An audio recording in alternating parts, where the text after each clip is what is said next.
Good afternoon, everyone. Thank you so much for joining us this day. It's a beautiful day. This is our Hopeful Fridays. As you probably heard in the past, we were doing the 5 minutes of hope, where we can highlight some of the people in our communities that are involved, engaged, and serving in our diocese, through our diocese. Now, we realized that 5 minutes were not enough. So we went ahead and we are now doing Hopeful Fridays, where throughout Fridays we're going to be highlighting different stories of young people that are doing different things in the community. And today we have a very, very special guest. Some of you might already know her. Her name is Maria Ximena. Maria Ximena, welcome. How are you? Thank you very much. I'm doing good, Edgardo. Just here trying to find ways to be able to serve my community in these very, tough times, but it's possible. Yes, it is. So Maria Ximena is the coordinator of youth ministry in Colton, in San Salvador, Colton. So Ximena is actively in her community, not in her parish community, but just in her community in general. How are the young people doing in Colton?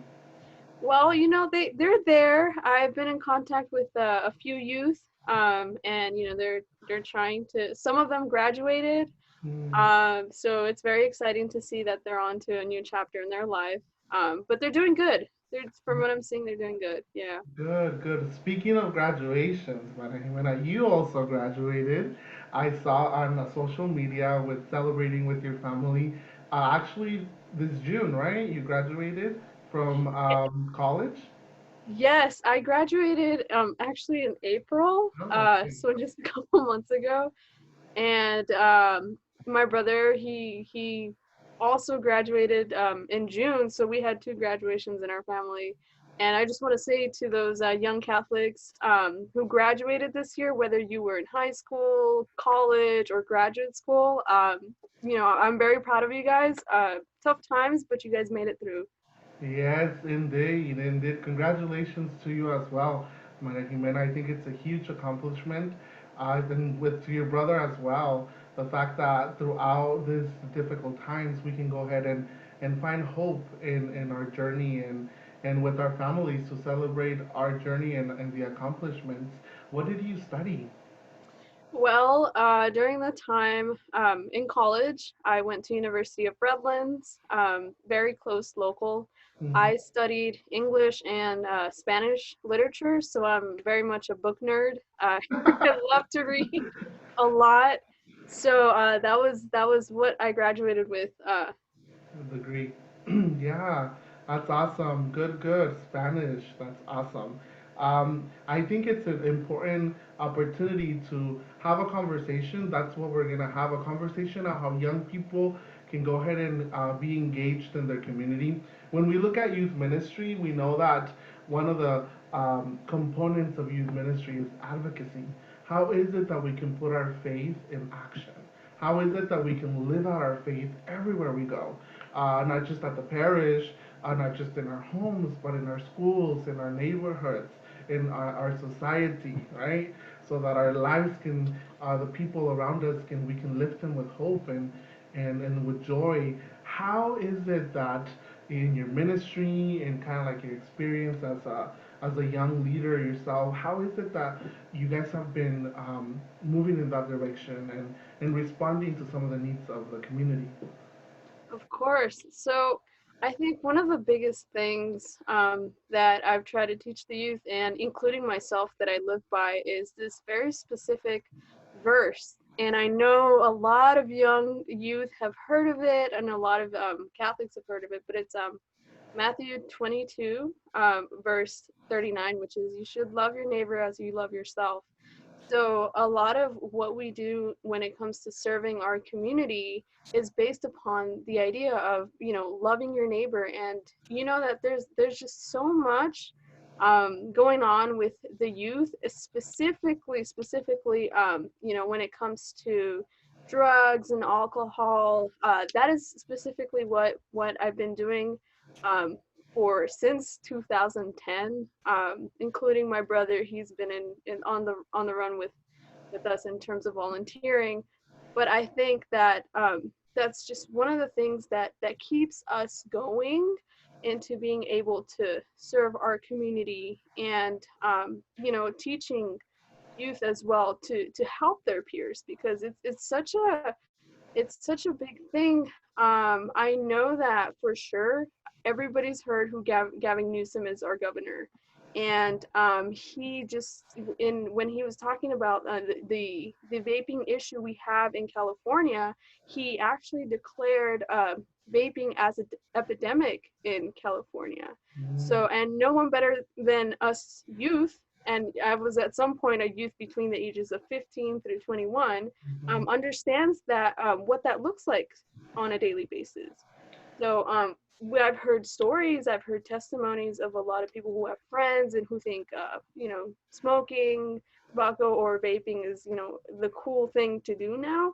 Um, but with that, the governor also like stated that vaping devices are the most commonly used tobacco products in California.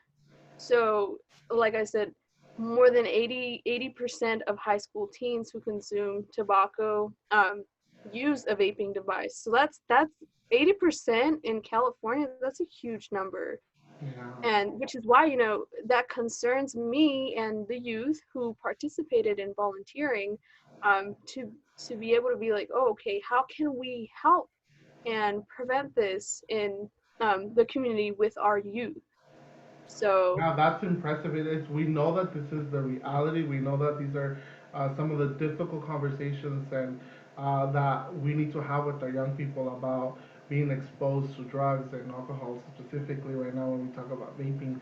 That's the reality that everyone around their families and their kitchen tables and at dinner, those parents are having those conversations with their teens, and a lot of the times, sometimes parents don't know how to have these conversations.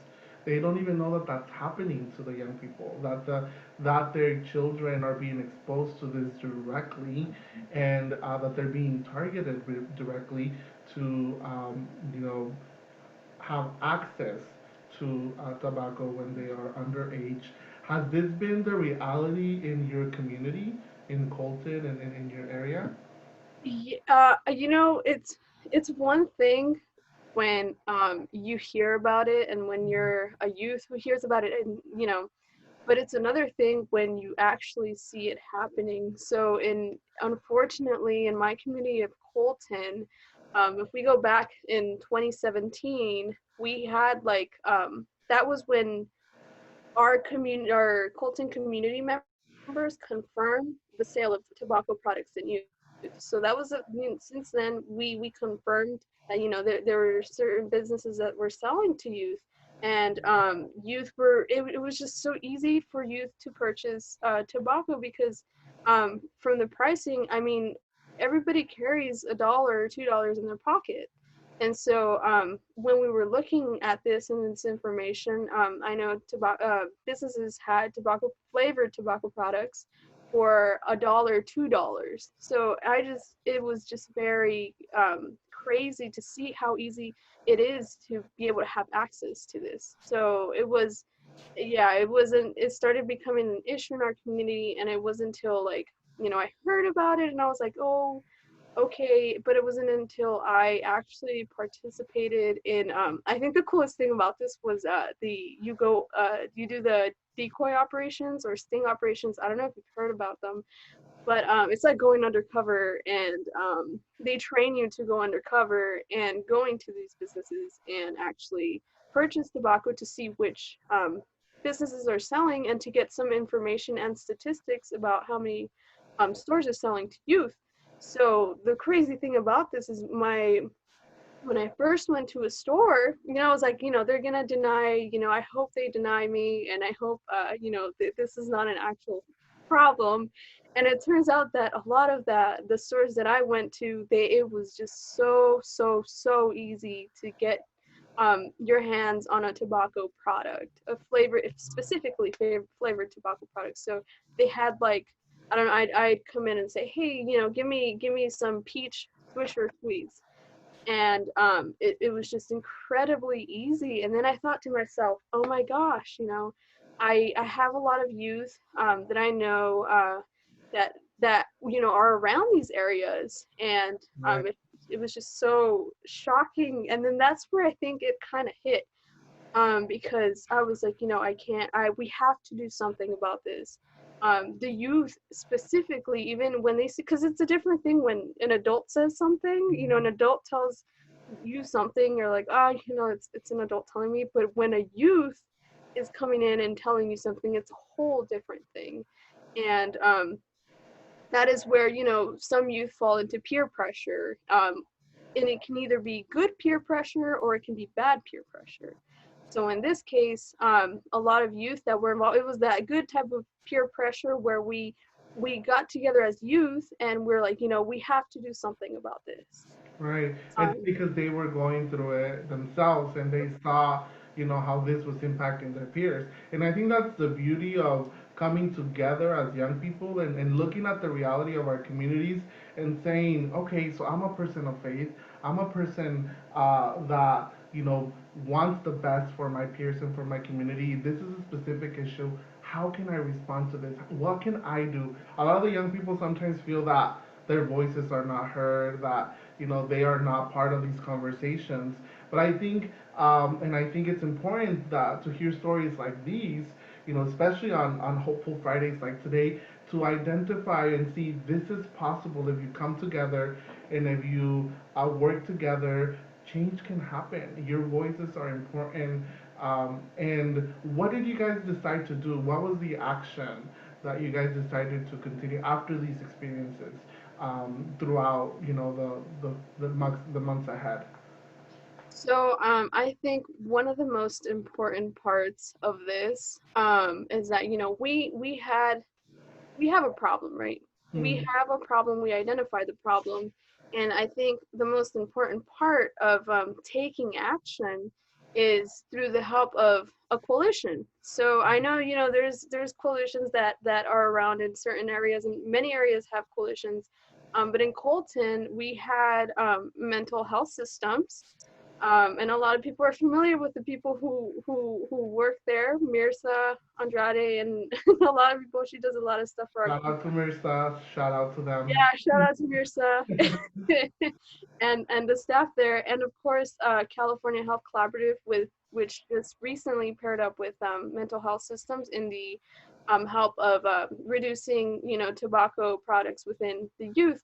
So these, I think it's very important to reach out to these agencies, because I know that for a fact, for sure, that these local coalitions have access to proven programs that are designed to strengthen, these strengthen you in terms of like getting information and being able to organize and reach people in your community, for example, city council, so that way you can make a change within policy.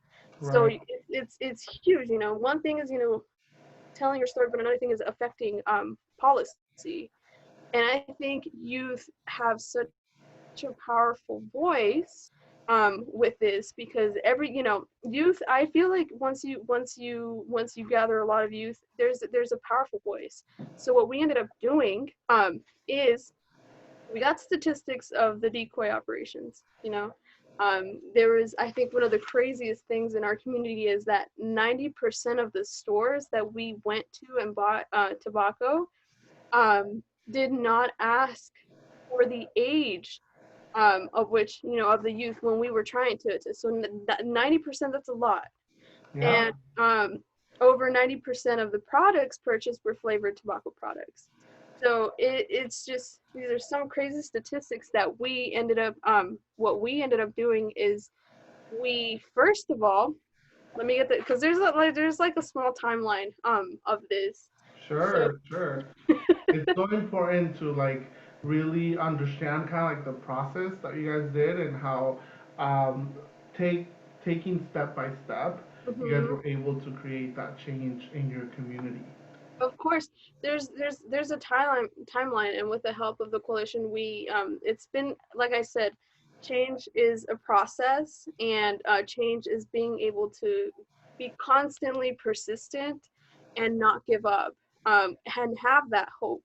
So when we were doing when we were advocating for this change in our community, I know for sure that this started in 2017, so that was 3 years ago. So when we look at timelines, um, in February of 2018, we there was a few youth that were selected in our community because I know there's this big event in Sacramento that involves bringing in youth and showing the senators and assembly members what we're doing in our community in relation to specifically vaping and tobacco products during that time. So I went, my brother went, and I think another youth group member went. So we went to what is called Youthquest. It's sponsored by California Health Collaborative, and this is where we got to talk one on one with our senators and with our assembly members about what we're doing in our community to do that, and the issues as well. And so we brought those crazy statistics that we found in the decoy operations, and we showed them, hey, this is what's going on. I'm concerned. We're concerned. What can you do to help us? So that is where the youth have a powerful voice. And I know a lot of our local, the ones who make the policies are willing to be able to hear us. So now when you go back to, that was 2018, so that was 2 years ago. So now in July, what's it called?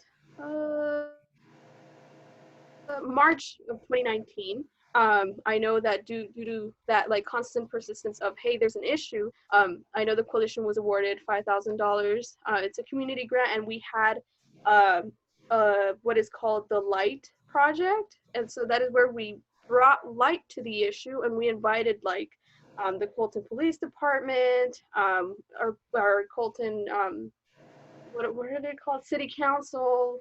And that is where we talked a little bit more about what is happening and how this issue is affecting our community and specifically youth. So now when we come down to, and it was just this constant like getting together with your city council and saying it was a very long process. And we had several meetings, repeating our testimonies and how this affects us. And it wasn't until November of 2019, which is basically 2 years later, where there was a TRL that was passed in our community. So actually, we were the second city in San Bernardino County to pass our TRL. And you might be asking, oh, well, what exactly It's a is TRL. a Yeah. What TRL? is this? Yeah. Hmm. I think when I was advocating, when we as youth were advocating, we had to kind of get ourselves educated on what a TRL does and what it is. So this is where it kind of to inform the public and to inform those who are watching and to inform those who really feel that this is like an issue in their community. Basically, a TRL is a licensing requirement that it requires all retails, wholesalers, distributors, manufacturers, and importers of cigarettes and tobacco products. So a cigarette and tobacco product license, so which is a TRL, tobacco retail license, is required in. So this is a once you have a TRL, it is required in addition to other permits, accounts, and licenses. So it is required. What it intends to do is to decrease tax evasion, the sales of cigarettes and tobacco products in California, and has like so it's a little bit more structured. So they have to have inspections, and if it's just it wasn't as regulated as it was. So I know that in California they have the weed card, check um, to see when you sell before you sell tobacco, you have to be 21. But this is more like it enforces that idea of being inspected, that they're not selling to minors. And with that said, if there if there's any it just imposes criminal penalties for violations. Right, which is So important because we need to be aware of these situations and need to have a protocol if we have these businesses that are not doing what they're supposed to, and they're Yes. specifically targeting Yes. young people. So it's very, very important. So it was in the city of Colton, one of the few cities in San Bernardino, that throughout your advocacy, you guys were able to uh, pass this TRL, right? Yes. And I think one of aside from all these, like, you know, the little what it entails, I think the most important component of having a tobacco retail license in your city is that it could lower the rates of cigarettes and e-cigarettes among youth and young adults. So I think to us that is incredibly important, because now with this, you are regulating, you know, businesses will get penalties for violations, and which is incredibly important, because now, you know, you reduce that that percentage of how many youth are accessing tobacco in businesses. Like I said, it's just so crazy to just walk into a store and be able to walk out with certain things. No, But yeah, I know that for a fact.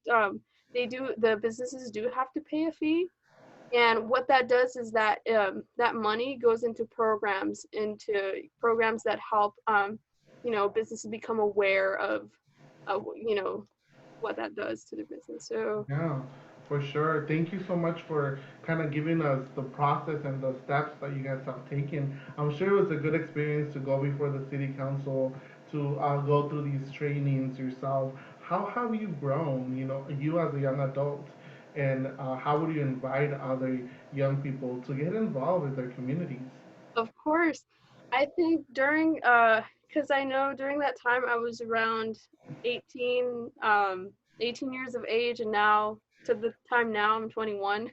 So I think that how have I grown? It's just you, when you take an opportunity like this and when you speak out, you do gain that ability to be able to do public speaking to, because I mean, imagine yourself as a youth. Going up to the senator's office. Connie Leva was one of them that we went to. It can be really, really intimidating, because I'm you're like, whoa, sure. you're there sitting there talking to her about you know, the issues in your community, and it can be really, really nerve wracking for the first time. But I think in that sense, I have grown with public speaking and being able to really just have a one-on-one conversation with your local senator. So Representatives, yeah, for sure. yeah. That's wonderful. That's wonderful. How can other young people get involved if they see some of these things? How would you encourage them to get involved in their local communities?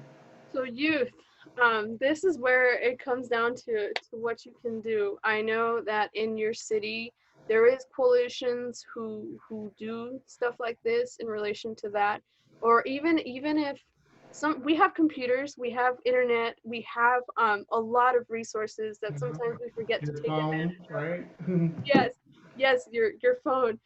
I think that there's with that, there is a bigger thing that is going on now. So I know for sure in the San Bernardino County, there is a youth advisory board that is being formed, which my brother Carlitos Vasquez is taking a part of.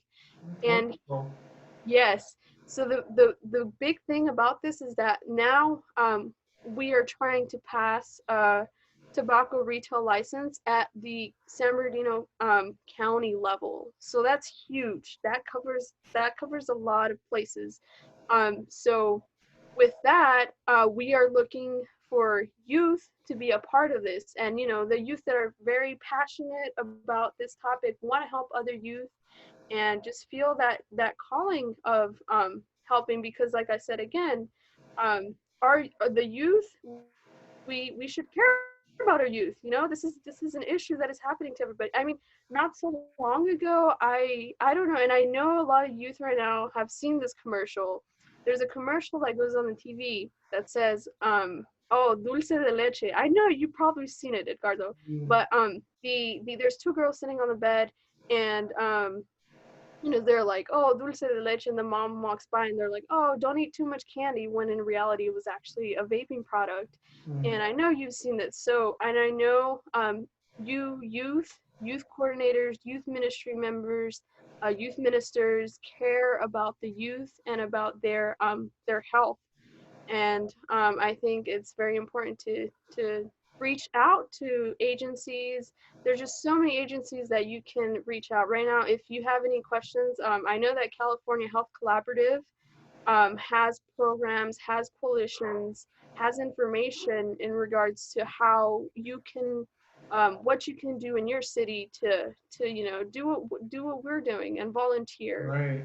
And actually, if you guys are interested, and some of you guys are watching right now, or you'll watch this later, um, write a comment down. You can write a comment here on Facebook, YouTube, and you can go ahead and write a comment. You know, tell us that you're interested, and we will go ahead and direct you to the right organization that can help you get started and can help you in that process. And it's so important that you mention youth ministers because as youth ministers, we have an important role to educate our young people, to grow, guide them and grow in faith, of course, in guiding them to encounter Christ, but also empowering them to live out their faith in everywhere they go, and that includes making a difference in their community. So I really want to commend you for this. I really want to thank you for doing this on behalf of your community and on behalf of our diocese as well, and your local city, because this is making a difference for the lives of many families and specifically many young people. So, as a youth minister yourself, I know that this is something that is near to your heart. And as a young adult yourself, I mean, going to college, being the youth minister at the same time, and I'm sure, and still continue to advocate for all these, I'm sure there's long days of kind of figuring it all out.